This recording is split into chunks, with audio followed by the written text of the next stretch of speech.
Right. All right, Rad Dadders, we're back with episode 12, 13. This is Sal and Rob. Hi. We have another guest with us tonight. Ernest, say hello. Hey guys, how you doing? Good, how are you? I am well. All Thank you right. for joining us on the podcast, and it's a pleasure to have you on.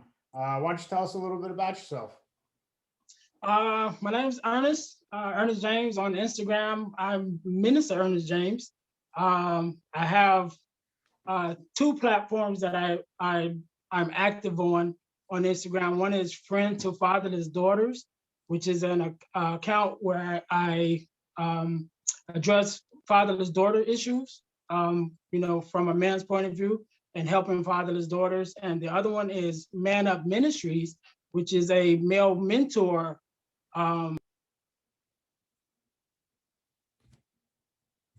We lost the audio.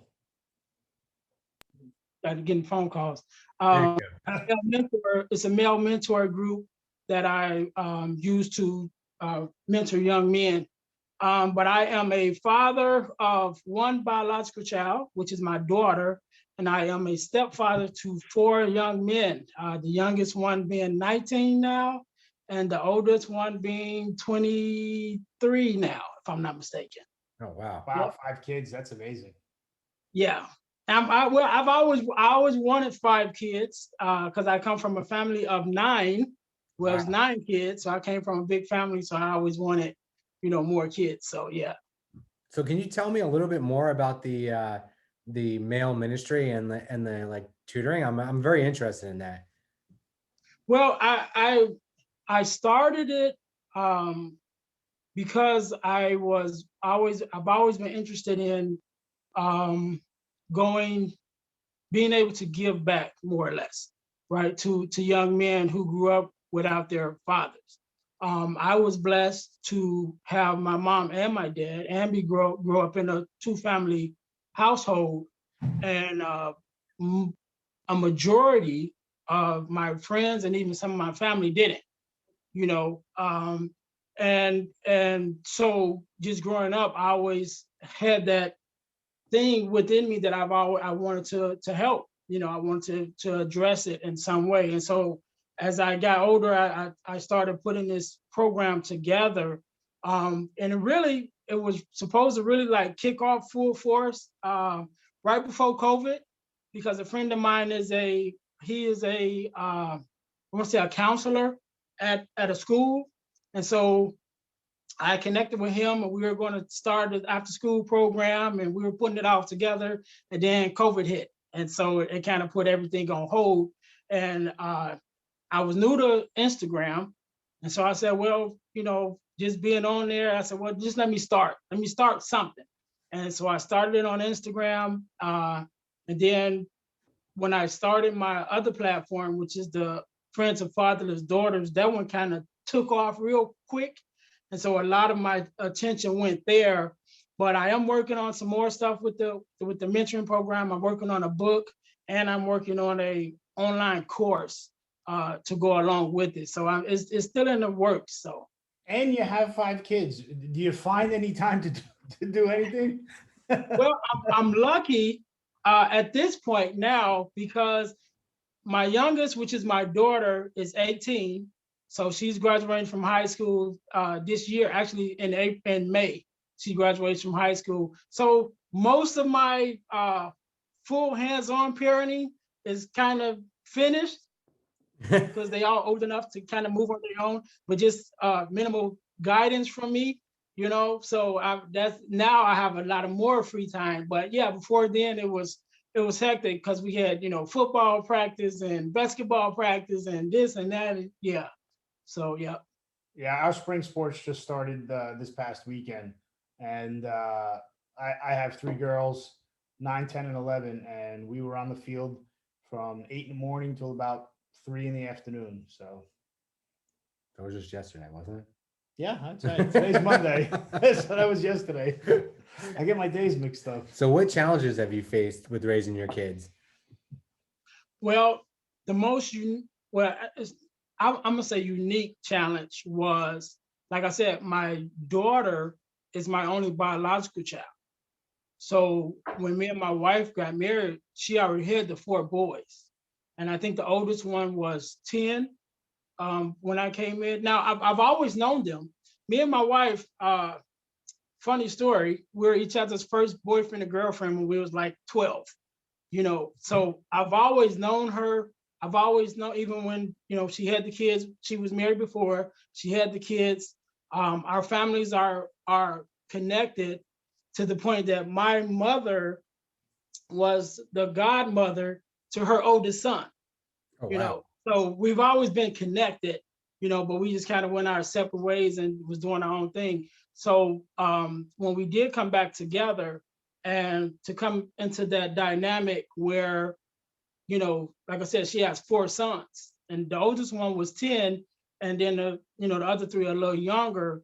So I think that with that situation, to me, just from my personal view, it was harder to kind of work with her on changing her mindset than it was with changing the kids. You know what I'm saying? Because they were still young, and I'm like, I got them. I can mold them. They're still young enough where they were moldable. But it was to get her out of that kind of single mother thought process. So it was a little harder to get her to adjust to me as being a father to her sons than it was for them to receive me as a father. Got it. So what is the one special thing you do with your kids and family that turned into a family tradition? You know what? Before I came, before me and my wife got together, I don't think they ever was doing like family trips, should I say. And so when we got together, that was one thing that I started doing. We started, okay, every year we going somewhere as a family, so we started doing that. And then now, like I said, with my boys being older, I got one that's in the Army, 2 of them that's married to girls that's in the Army, one finna go off to college. So now, like with my daughter, she's the only one still. So now what I started like 2 years ago, now me and my daughter take a trip with just the 2 of us. So it's just like daddy-daughter time, and we go somewhere. Last year we went to San Antonio, Texas, and we went to Six Flags out there and everything. So that was nice. That's awesome. Yeah, that's much needed. That's much needed daddy-daughter time. Do you do a daddy-daughter trip? We don't do a daddy-daughter trip. We do, so like I said before, I have 3 girls. What we do is when it's their birthday, we take them out for dinner. So it's me, my wife, and my daughter, and it's alone time with mom and dad for the entire night.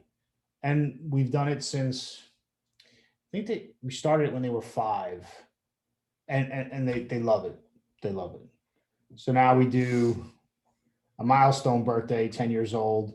We gave them the option to choose where they wanted to go. My oldest daughter, she chose Universal Studios, so we took her to Universal 2 years ago. Then my middle daughter, she was 10 last year, but during the pandemic, we couldn't do anything, so we got to make up for lost trips this year.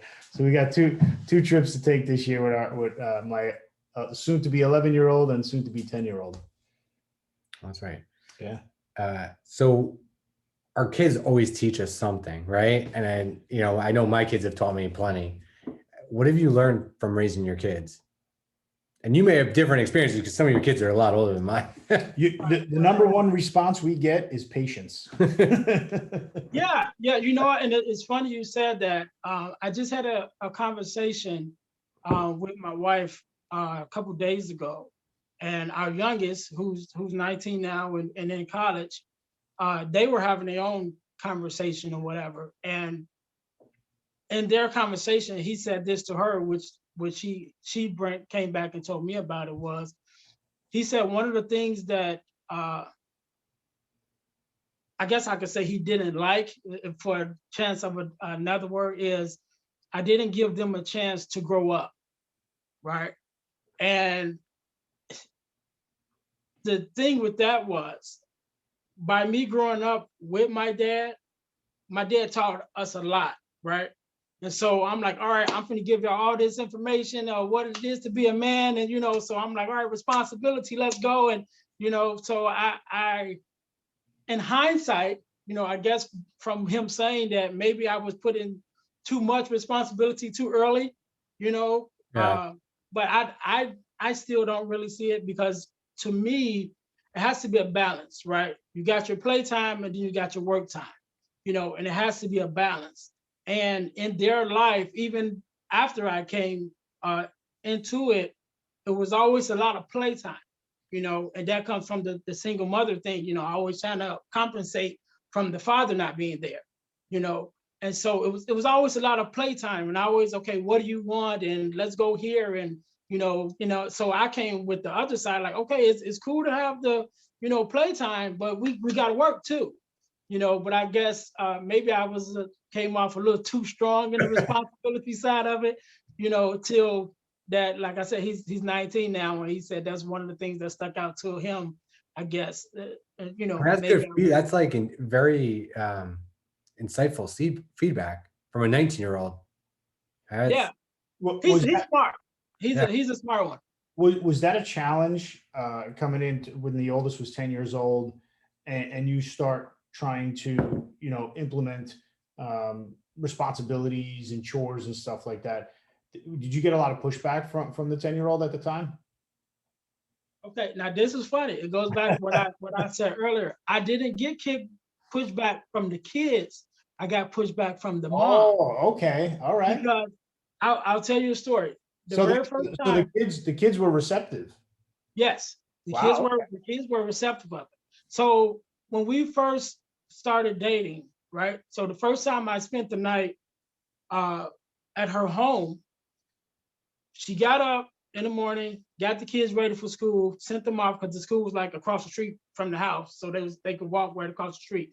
So she got up, got the kids ready to go to school, sent them, out the door to school. And then she started, cleaning up, washing, cleaning, making sure everything was cool in the house. I'm like, okay, cool. So when they came home that afternoon, everybody playing and, doing their own thing or whatever. And so by the time it goes to bed, time to go to bed, it's like dishes everywhere, it's clothes everywhere, because the kids is just being kids. So we go to bed, we wake up the next day, and she starts all over again. Get them up for school, send them off to school, start cleaning up, whatever. And I'm like, hold on. This is what you do every day? And she's like, yeah. And I'm like, okay, that stops. So when they came home that afternoon, I started with the chores. Like, all right, this is how you use a washing machine. This is how you do the dryer. This is how you wash dishes. And like I said, they were receptive to it. She wasn't, because she's like, well, I got to do this, I got to do that. And I'm like, no, you can't do that, because now you're taking on so much responsibility that it doesn't leave them room to grow. Right. And the only thing with responsibility, you only get responsible by being responsible. It's not something you can just decide to do one day. I'm like, oh, I think I'm going to be a responsible guy today. If you haven't been working at it, you're not going to get it. So even as young adult men that they are now, they still fight with that, being able to do things on their own and not having to call one of us like, how do I put oil in the car? Or how do I, open a bank account? All this stuff that, a lot of it, she's always done for them. So now it's showing. And I was, I don't like to be the guy to say, I told you so, but, I'm like, that's what I was trying to tell you. They're going to grow up one day. Choose your words wisely.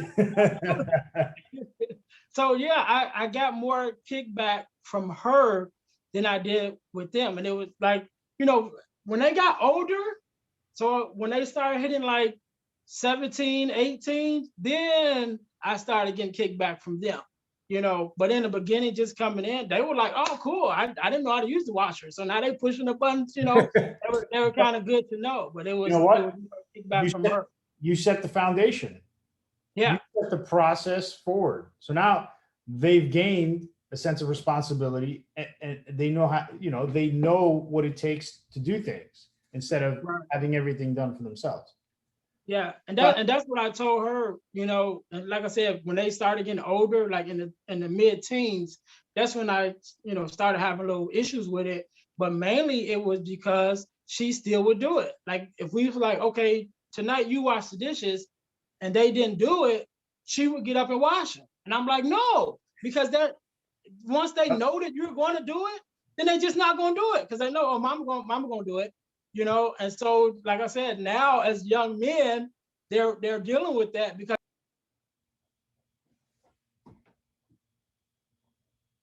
out there to pick up the slack, and so now they gotta, all right, I gotta figure it out. Nice. that's yeah, and starting young. I tried when my daughter was 3, and she just looked at me like, "What?" A bad dad joke. And you know what? And it was the opposite with my daughter. Now, my daughter, when she was little, she was the one like, Dad, I want to wash the dishes. And I'm talking about when she was like really young. She was like, Dad, push the chair up to the sink so she can stand up and wash the dishes. And even like when before she turned 16, or even before she was old enough to drive, she's like, I want to learn how to drive.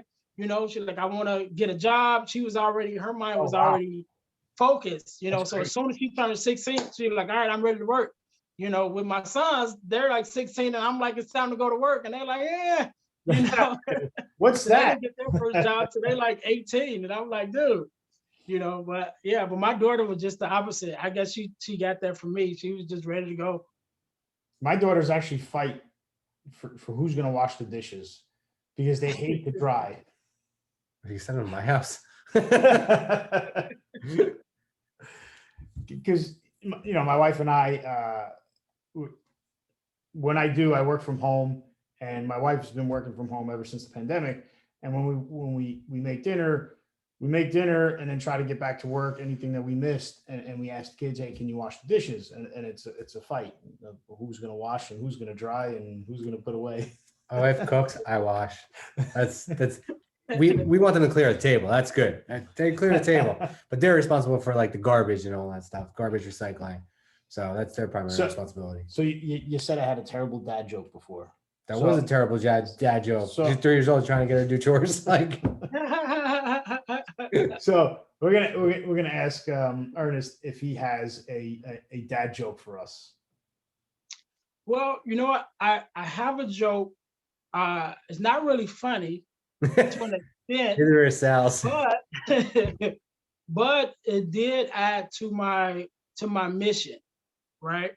So, like I said, growing up, I grew up with my mom and my dad, 2-parent household, and a lot of my friends didn't, and a lot of the guys that we grew up with, they didn't. And my dad had his own issues, and so he would drink a lot. So he would go on binges. Some days he would go like 3 months, he wouldn't drink at all. Then it was other times where he would go like a month and he was drunk every day. You know what I'm saying? So it was something that he battled with for a long time before he stopped drinking out altogether. So growing up, it was always the jokes about, your dad, I see your dad, he's drunk all the time and all of that, like, okay. So one day, the guys sitting around joking as usual. And one of my friends says to my brother, he gets talking about my dad. Your dad was drunk and I seen him, he couldn't hardly walk and whatever is going on and on. And my brother looks at him with a straight face and says, it's funny that you can tell me everything about my dad and I can't tell you anything about yours. Oh, it kind of shut the party down a little bit. Oh yeah. Like reality kind of punched everybody in the face. But that added to my, like I said, to my mission, because it was like, wow, it's true. You know what I'm saying? And somebody has to kind of step in and help out, to those who are not fortunate enough to have their father in their life, good or bad, with his problems and issues that he come with as being a dad, but he's still a dad, so somebody has to step in and be that, that uncle or, mentor or pastor or whatever the title you want to use, but be that father figure or male figure. So that kind of added on to my gave my mission a little bit more of a push. That's a great message. Yep. That is a great message. Yeah. Is there anything else that some things maybe we didn't ask, something you'd like to discuss or add to it? Tell us a little more about your mission or any Well, other platforms that you're on. My other platform, which kind of was a involuntary platform, which was my Friends to Fatherless Daughters, because I was having some, me and my wife was going through some issues in our marriage, and I realized that a lot of it came from unresolved issues with her not having her father in her life, right? So with me coming from a background where I had my mom and my dad, and then her coming from a single mother background, there were some issues that she had by her father not being in her life that came up later, you know. And so with us going through those issues and all of that, it opened up my eyes to realize, number one, that every girl that I had ever dated was a fatherless daughter, you know. And so that kind of stuck out to me. And, you know, going through the different things, what I was going through with my wife, and it made me dive into, you know, the fatherless daughter and the problems that they deal with. And that's kind of what made me start that platform. And so I just want to leave a message that, you know, to the dads, your presence is needed with your sons, definitely, but even more so with your daughters. And that reflection that you bring to the forefront of what's acceptable, how you should be talked to, how you should be treated, what you should look for in a man, you know, what you be look for just in your male friends. You know, that is a wealth of information that every daughter needs, you know. So if I could leave anything, definitely be in your kid's life as a whole. But if you happen to be a dad, a girl dad, 100% make sure that you nurture that relationship. I got 3. Are the dogs female or male? No, that's the one rule in my house. Dogs, There's dogs, a lot of females in his house. dogs have to be males. There's no female dogs in my house. So do you want to plug? So I know we have the 2 Instagram handles, but is there any Twitter or TikTok or any of the other social media platforms you want to plug? No, just those 2. All right, you're an Instagram guy like us. We're not. We're like bombing on every other social media platform. Like we're just not. There's just so much to keep track of. I'm trying to keep track of every freaking social media platform. Holy and yeah, raise kids and be a husband to your wife, and you know. Yeah, well, it's one of the better episodes that's not. I don't have to edit it out because we're doing a better job and it's live stream, so everyone's already seen it at this point. So I don't really have to edit it. Yeah, but it was a pleasure to have you on. Really, I hope we can bring you back again. Absolutely, soon. I definitely look forward to an interview again in the future. Touch base, see how the new platforms are going. No problem, guys. I'm glad to be on. Okay. All right. All right, Ernest. Thank you so much, Ernest. Pleasure meeting you. All right, thank you, guys. All right, see ya. Take care. Later. All right, and that was Ernest. That was a great interview. That was a good interview. Right. Dude, that's amazing, man. 5 kids. He's one of 9. That's huge. Yeah, I like this shirt, and I hope I can read it before he hangs out. It says, "Deal with the problem, heal from the pain, fulfill your purpose." And that's Ernest's shirt on our Zoom call. I'm not sure if that will resonate. I think he actually has it. I saw it on Instagram. Yeah, on his Instagram. So I had seen it previously, so I couldn't remember, but I'm glad it's up there and still visible.